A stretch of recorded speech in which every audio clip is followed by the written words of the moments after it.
Good evening, everyone. Welcome to the Palm Springs International Film Festival. I'm Carl Spence, one of the programmers, and I'm delighted to be presenting the North American premiere of She's Funny That Way here at the Camelot. We'll be back with Peter Bogdanovich and Catherine Hahn after the screening for a Q&A, and they'd love to get your reactions. Obviously, we'll get them through the film just because you're the first audience to see it in the US. And thank you. We'll be back afterwards. Ladies and gentlemen, please welcome to the stage director, writer, producer Peter Bogdanovich and actress Catherine Hahn.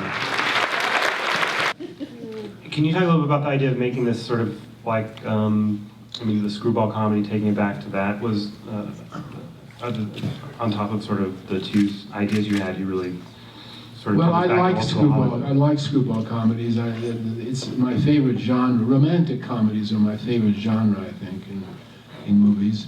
I particularly like screwball comedies, which had a very brief reign, starting in 1934 with It Happened One Night and Howard Hawks' 20th Century.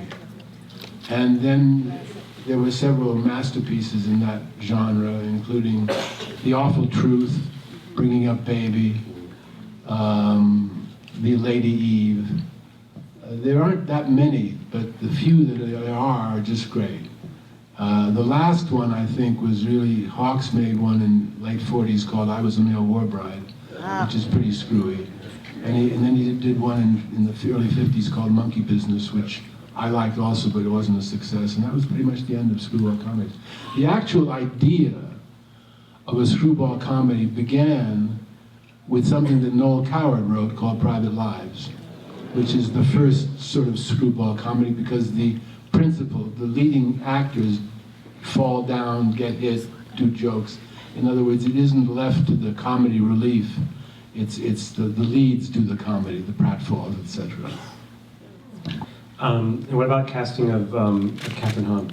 Catherine was great. What about that? Catherine was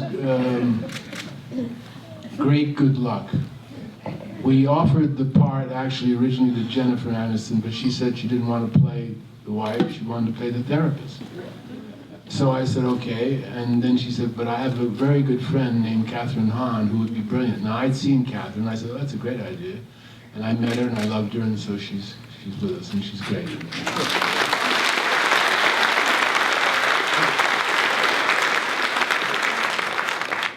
Great performance, definitely.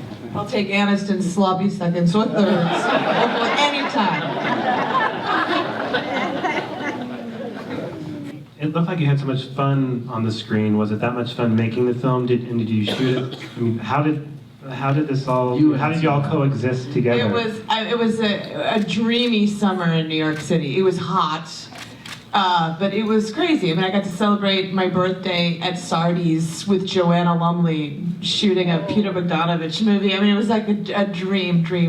So fun. And I had never really, I'd done, I think, like this kind of farce on stage.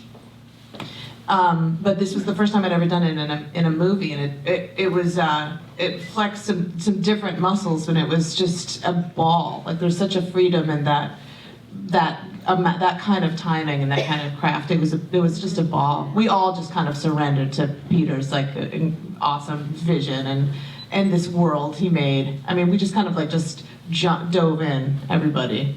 It was a ball.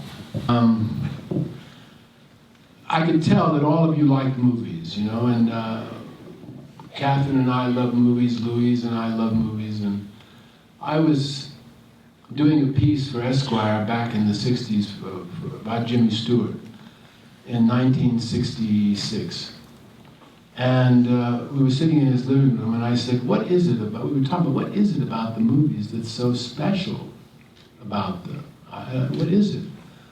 And Jimmy said, well, you know, I was shooting this Western in Colorado, and we broke for lunch. The usual terrible box lunch, and this tourist who'd been watching the shoot came over to me and he said, "You Stewart?" I said, yeah. He said, "You said a poem in a picture. You said a poem once. That was good." I said, oh, thank you, and that's all he said. And he walked away.